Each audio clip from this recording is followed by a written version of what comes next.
La loi de Dalton. Alors, dans l'air que nous respirons, il y a un mélange de plusieurs gaz. Il contient à peu près 21% d'oxygène, 78% d'azote et un tout petit peu de CO2. Ouais, c'est négligeable. Alors, en camembert, pour les pâtes et pour les... Je reprends. La loi de Dalton. Dans l'air que nous respirons, il y a un mélange de gaz. Alors, on va retenir les plus importants. L'oxygène, 21% à peu près. L'azote, 78%. Et le CO2 qui est négligeable. Représentation en camembert pour les passionnés de fromagerie. Alors, à la température donnée, la pression d'un mélange gazeux est égale à la somme des pressions qu'aurait chacun des gaz s'il occupait seul le volume total. La pression de chaque gaz s'appelle la pression partielle. D'accord ? La pression partielle d'un gaz est égale à la pression absolue que multiplie le pourcentage de ce gaz dans le mélange gazeux. Ça veut dire, on prend la pression partielle du gaz égale à la pression absolue fois le pourcentage de ce gaz. Pour l'air, la pression absolue c'est égal à la pression partielle d'azote, d'oxygène et de CO2. Vous voyez avec ces petites bouteilles là, si on prend la pression partielle 300 plus 600 plus 450, ça nous donne, eh oui, 1350. Alors, pourquoi on vous parle de ça ? Ça va être intéressant quand vous allez faire de la profondeur. En surface, on a 1 bar.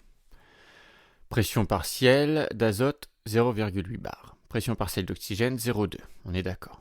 Donc là, on respire, en ce moment, on a 0,2 bar de pression partielle d'oxygène.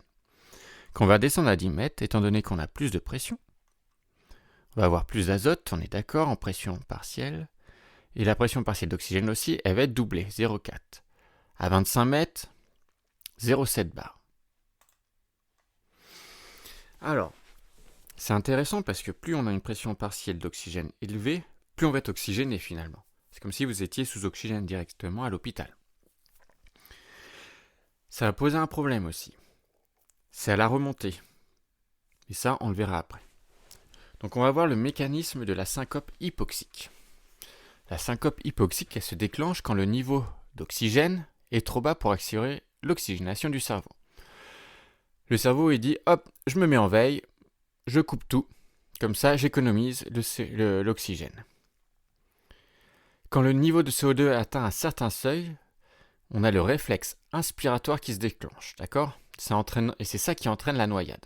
Si les voies aériennes sont immergées, et si notre copain, notre cher Buddy, n'est pas venu nous secourir en nous bouchant les voies aériennes. En poids constant, le risque est majoré. Pourquoi ?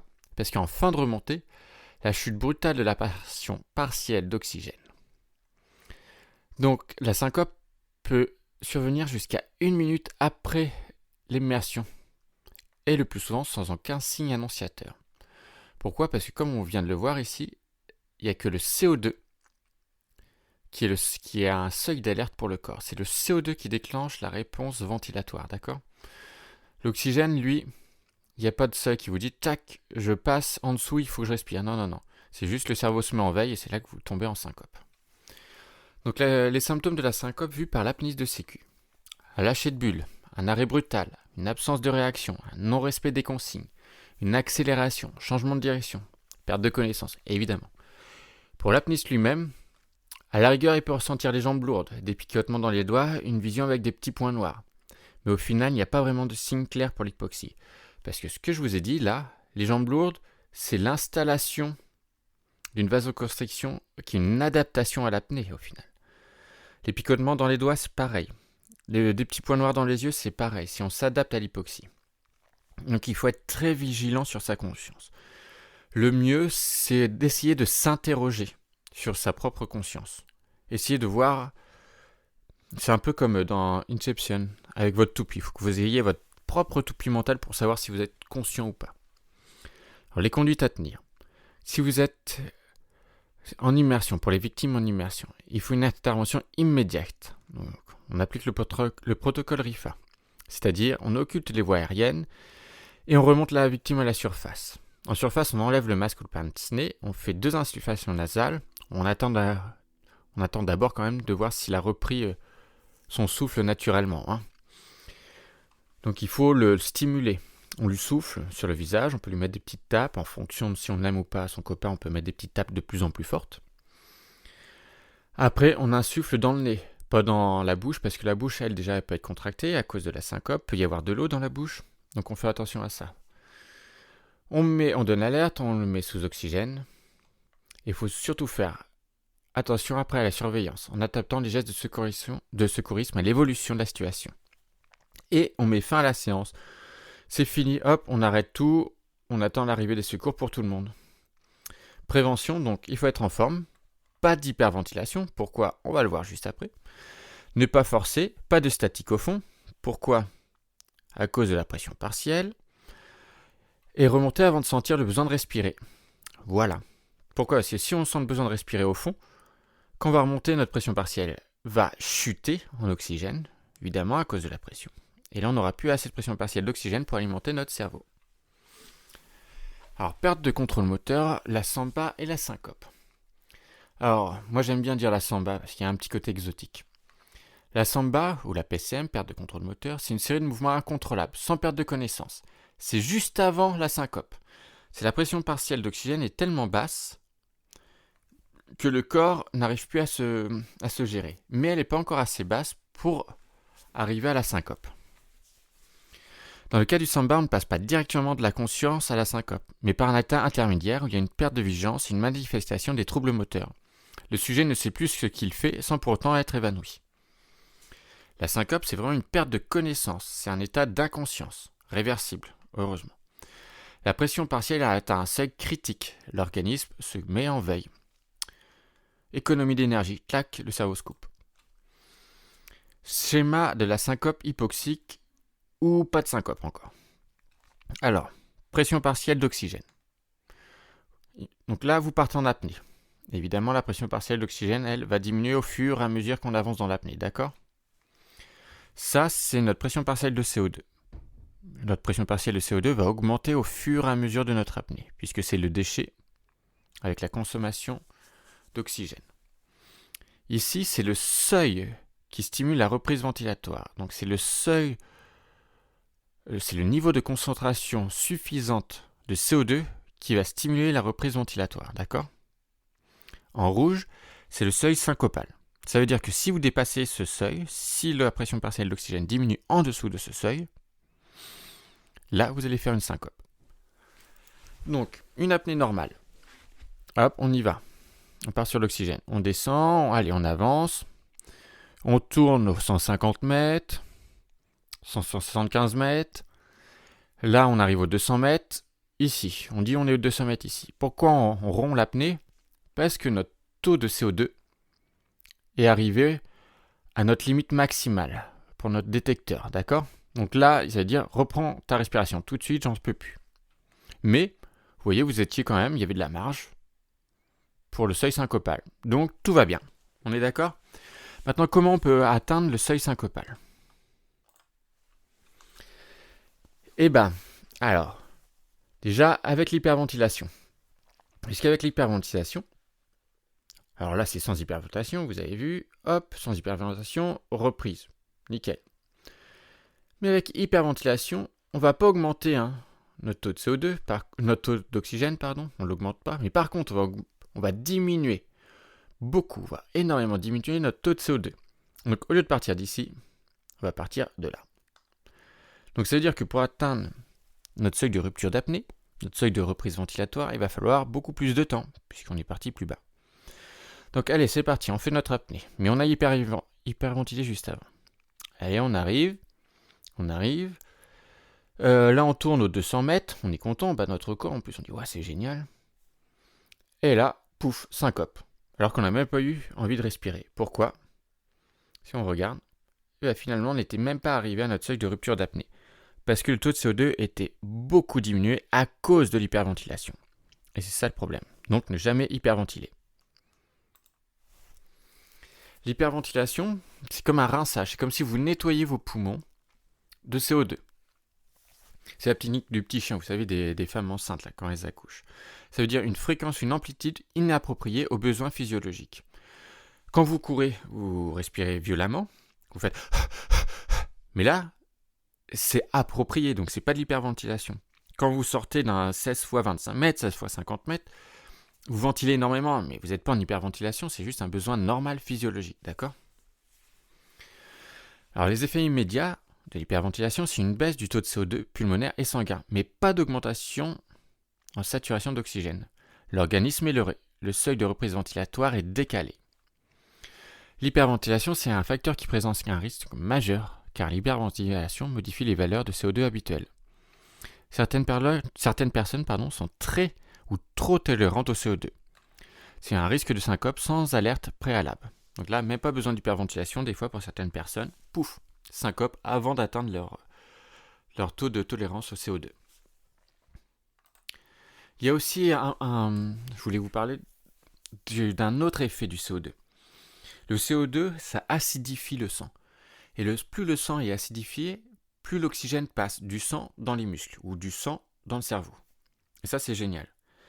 Parce que c'est bien d'avoir beaucoup d'oxygène en stock dans le sang, mais si vous ne le délivrez pas, ça ne sert à rien.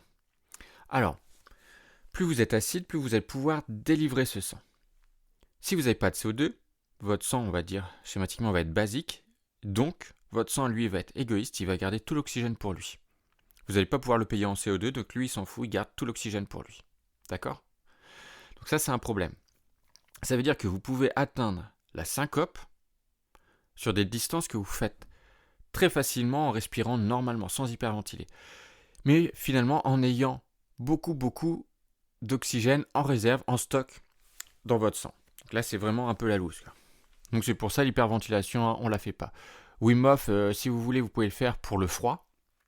Pour le froid, quand vous faites une immersion au froid, d'accord ? Mais pas en apnée, jamais en apnée. Wim Hof, pas d'apnée. La profondeur maintenant. On repart sur nos pressions partielles qui augmentent avec la profondeur. Allez, on y va. Je vous montre. D'abord là, c'est la pression partielle. Ok, ici, c'est la profondeur.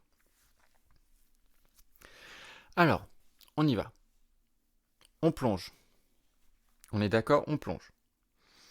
Donc, ici, on est à 10 mètres. Donc, ça veut dire que notre pression partielle d'oxygène va doubler. En plus, pour aller jusqu'à 10 mètres, on n'a presque pas fait d'effort, donc on ne peut pas dire qu'on ait consommé énormément d'oxygène. Donc, vraiment, notre pression partielle à 10 mètres aura doublé. Là, qu'est-ce qui se passe ? On va continuer d'être au fond, ok ? Alors, on va consommer. Bon, bah, très bien. Là, on arrive à notre pression qu'on avait au départ, pression partielle d'oxygène du départ. Mais on est toujours au fond. Ok ? On continue. Et puis là, il va falloir remonter. Et c'est là que notre pression partielle, elle, va chuter. Parce qu'au moment de la remontée, au lieu de diminuer normalement, elle va diminuer avec la pression aussi.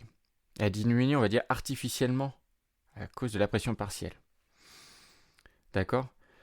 Donc ça va énormément impacter. Là, ça va avoir une grosse chute de pression partielle d'oxygène. Et c'est là que ça peut être dangereux. C'est là qu'on peut atteindre notre seuil hypoxique. Et on voit que le CO2, lui, forcément, il augmente au début.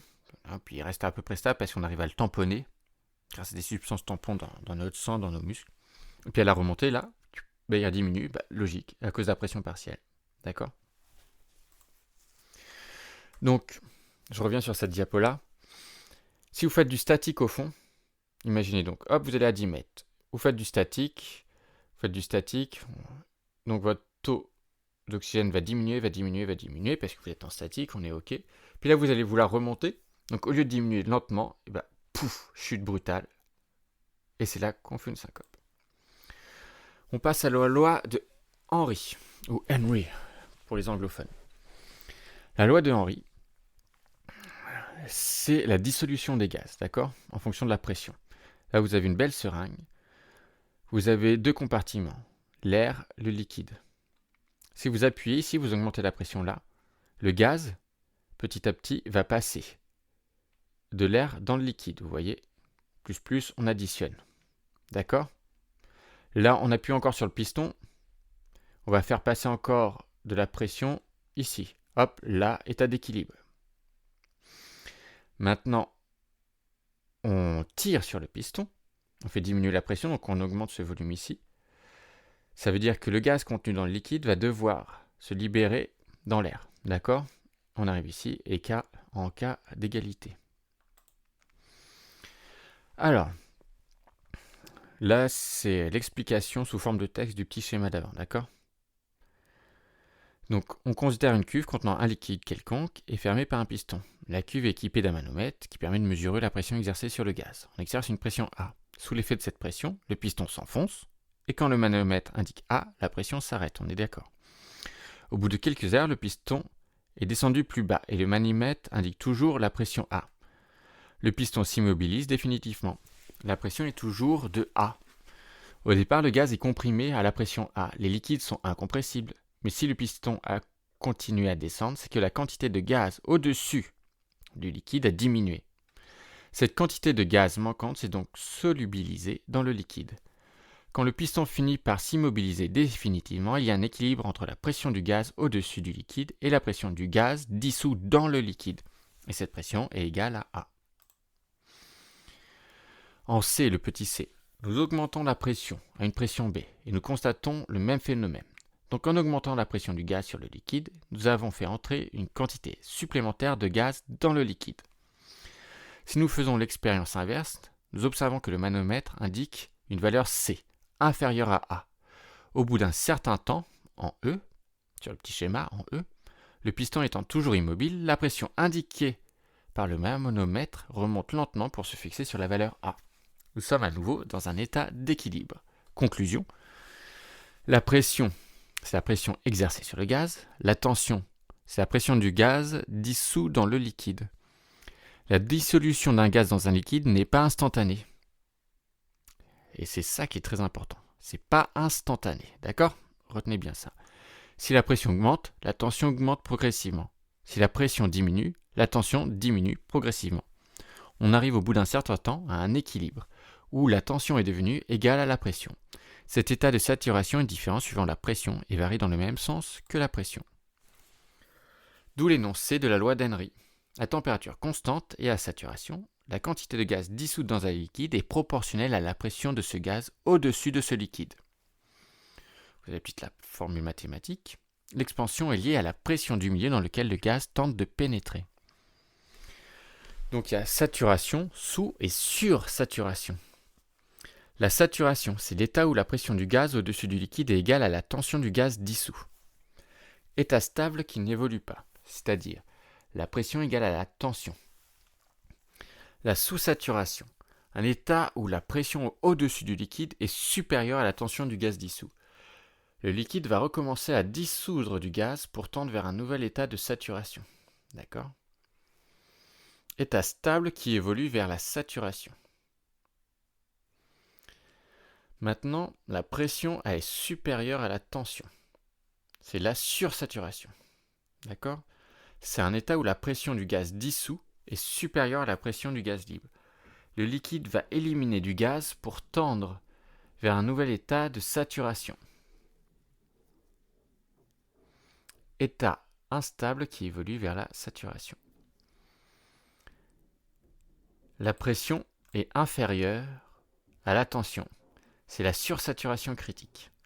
La différence entre la pression du gaz et la quantité de gaz dissous dans le liquide est trop importante. Non seulement le gaz dissous s'échappe du liquide, mais en plus, il se dégage sous forme de bulles au sein de ce liquide même. Et ce sont des bulles qui, entraînées dans la circulation sanguine, vont provoquer les accidents de décompression. Donc c'est cette situation-là qui nous intéresse, d'accord ? Un petit schéma. La sursaturation est un état instable. Il existe une valeur limite au rapport tension du gaz dissous sur pression des gaz au-dessus du liquide. C'est le rapport SC, de sursaturation critique. C'est le rapport au-delà duquel le gaz dissous dans le liquide va s'échapper en formant des bulles.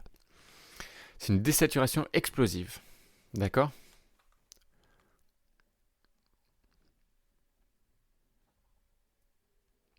Ouais, c'est ici que c'est dangereux pour nous. Parce que, vous comprenez, le gaz là, il va vouloir faire des bulles. Il va essayer de dégazer dans l'air, mais il n'y aura pas assez de temps. Ça va faire des bulles dans le sang. Donc, la température. Ça aussi, c'est important. Si la température augmente, les gaz se dilatent et leur quantité dissoute diminue. Il y a peu d'influence de la température sur la réduction des gaz en plongée, car celle-ci se trouve au niveau des échanges gazeux et donc varie peu. La surface d'échange. Plus la surface de contact entre un gaz et un liquide est grande, plus la dissolution sera rapide pour un même volume de gaz à dissoudre. C'est le phénomène de diffusion. La surface d'échange se situe au niveau des alvéoles pulmonaires. La diffusion, c'est la capacité d'un gaz à pénétrer à l'intérieur d'un milieu où sa concentration y est plus faible. Donc plus longue sera la durée, plus importante sera la quantité de gaz à se dissoudre, donc sa tension. D'accord ? Pour simplifier, la quantité de gaz dissous à saturation dans un liquide dépend de la nature du gaz et est liée de manière proportionnelle à la surface de contact et est liée de manière exponentielle au temps de contact et est liée, pour finir, de manière inverse à la notion de température. Et maintenant, on en arrive à pourquoi on vous parle de la loi de Henry. Parce qu'on peut faire des ADD, accidents de décompression. Toutes les parties du corps n'absorbent pas le gaz à la même vitesse, d'accord ? On appelle la période d'un tissu le temps nécessaire à ce tissu pour absorber ou restituer la moitié de la quantité de gaz qui lui manque, ou qu'il en a trop pour être à saturation. Lorsqu'un administre remonte trop vite après un certain temps passé au fond, il y a un accident de décompression. Cet accident se déclenche dans un tissu, se trouve avec une sursaturation qui a atteint en gros le double de la saturation normale à la profondeur où il se trouve. Le tissu en question alors a atteint son coefficient de sursaturation critique, SC, ou l'a dépassé. On appelle pas ça un accident de décompression, mais le syndrome de Taravana. C'est tomber fou ou devenir fou en tahitien. Donc dans quelle situation en apnée cet accident peut-il arriver ? Et à quel gaz est-il dû, même si on en a peut-être un peu parlé juste avant ? En apnée, ça va être le nombre de plongées et le temps de récupération qui va déterminer les risques de provoquer ce syndrome. En AIDA, la règle, ça concerne les intervalles de surface en 2 plongées en apnée est la suivante. Si vous plongez jusqu'à 20 mètres, le temps de surface doit être au minimum 2 fois plus long que le temps d'apnée. D'accord ? Donc pour aller à 20 mètres, on va dire on met 1 minute en tout. Donc, il faut au moins 2 minutes de récup. D'accord ? Au-delà des 20 mètres, le temps de surface doit être au minimum égal à la profondeur divisé par 5. Pour la fédération, pour celle à laquelle on est inscrite, on conseille de prendre le chiffre des dizaines et de multiplier par 3 pour la récup. Par exemple, on descend à 30 mètres. 30 mètres, ça fait 3 le chiffre des dizaines. Qu'on multiplie par 3, ça fait 9 minutes de récupération. Donc vous voyez que c'est important. Mais il n'y a pas de règle fixe, d'accord ? Il n'y a aucune étude qui a été réalisée. Surtout que chaque personne, en fonction de sa composition corporelle, de son hydratation, de son rythme cardiaque, de sa condition physique, de son âge, a un rythme différent d'assimilation de l'azote, d'accord ? Et aussi, il est conseillé d'avoir une vitesse de remontée inférieure à 1,5 m par seconde. Donc on ne remonte pas comme un ballon à fond. Mise en pratique, quand même.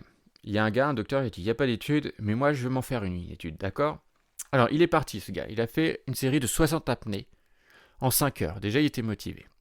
Des apnées de 1 à 2 minutes d'immersion sur un fond de 18 mètres, avec une vitesse de remontée de 1,5 m par seconde. Et vous savez quoi ? Il a remarqué que c'était trop. Hein ? Il s'est dit, oulala, en sortant, après 3 heures, après la fin, il avait des nausées, des vertiges, des douleurs à la hanche et de genoux, des difficultés respiratoires et des signes neurologiques, perte de motricité du bras et anesthésie du bord de la main droite. On a dû le mettre dans un caisson à 6 atmosphères pendant 20 heures et il conservera comme signal une faiblesse du membre supérieur droit. Donc super son expérience. Tout ça pour dire qu'il faut prendre beaucoup de récup et pas multiplier les plongées profondes avec un temps de statique au fond par exemple. Le mécanisme, c'est l'azote présent qui se dissout dans l'organisme sous forme de microbubules à la remontée. Elles s'agglomèrent et elles empêchent la circulation sanguine. Il peut y avoir des troubles légers, c'est cutané ou esto-articulaire, ou graves, neurologiques vestibulaires. Vestibulaire, c'est les vertiges. Quand vous êtes encadrant, vous allez accompagner vos élèves, souvent, au fond, profond, mais vous pouvez faire la sécu parce que les autres ne sont pas encore prêts pour faire la sécu, donc vous êtes plus sujet à ça. Il faut faire très attention à prendre le nombre de récupérations assez suffisantes. Bon, les symptômes, on vient de les voir. Les facteurs favorisant apnée longue, profonde, répétée, l'âge, la vitesse de remontée, récupération en surface courte, des pratiques longues, la gueuse, le scooter sous-marin, la fatigue, la déshydratation, et la plongée bouteille avant ou après l'apnée. On pourrait dire aussi prendre l'avion après avoir fait de l'apnée. Conduite à tenir, comme d'habitude, protocole RIFA. Appliquer les gestes, surveillance des fonctions vitales jusqu'à ce que les secours arrivent. Et bon, vous pouvez pas le faire, mais il va falloir le mettre en caisson pour redissoudre toutes ces bulles. Alors il y a des tables expérimentales pour les chasseurs, mais elles ne sont pas applicables à l'apnée, d'accord ? Maintenant, on va voir l'hypercapnie. Donc l'augmentation du CO2 dans les tissus. Pendant la ventilation, le CO2 produit par le corps peut s'échapper, mais en apnée, le CO2 s'accumule. Le CO2 se dissout dans les tissus. Il y a besoin de beaucoup de temps pour s'échapper une fois la ventilation reprise. De trop courtes récup peuvent entraîner un excès de CO2. Il peut être responsable de troubles de la vigilance et de malaise. Dans un exercice hypercapnique, le taux de CO2 augmente au fur et à mesure des séries d'apnée. Par contre, le taux de O2 ne varie pas. C'est ce que je vous fais faire quand on a très peu de récup avec des distances courtes. Ça, c'est des exercices hypercapniques. On apprend ça pour décaler son seuil de tolérance au CO2 et donc avoir des apnées plus faciles après, d'accord ? Ça, maintenant, c'est des résumés de tous les accidents qui peuvent y avoir lieu en apnée avec les lois physiques qui sont associées, d'accord ? Donc je reviens juste sur la diapo d'avant pour vous parler du CO2. J'aime bien le CO2. S'il se dissout, il se met donc votre corps a des substances tampons pour tamponner le CO2, tamponner l'acidité. Donc plus vous allez travailler ça, plus ça va être facile. Plus votre corps va pouvoir se battre contre cette acidité-là, d'accord ? Plus vous allez tolérer le CO2, en plus vous allez être capable de relâcher l'oxygène que vous avez dans le sang. Donc plus vous allez pouvoir être performant sans avoir pourtant augmenté votre oxygène, sans avoir augmenté votre relaxation. C'est juste parce que comme vous êtes plus acide, vous allez pouvoir lâcher plus d'oxygène à vos muscles et à votre cerveau. Et deuxième petite chose, ça vous est sûrement arrivé, vous partez poumon plein, et puis à la fin de l'apnée, vous avez l'impression que vous pouvez quand même, vous avez un peu d'espace dans vos poumons. Ça, c'est dû à ce que vous consommez de l'oxygène, vous allez consommer plus de volume d'oxygène que vous relâchez de CO2 dans vos poumons. Parce que, comme je vous l'ai dit, le CO2, lui, va se dissoudre dans vos tissus, dans vos substances tampons. Et voilà. Je vous montre ça vite fait. Les accidents biochimiques, la syncope. On va pas les revoir, hein. La noyade qu'on a vue. Et voilà, la présentation est terminée.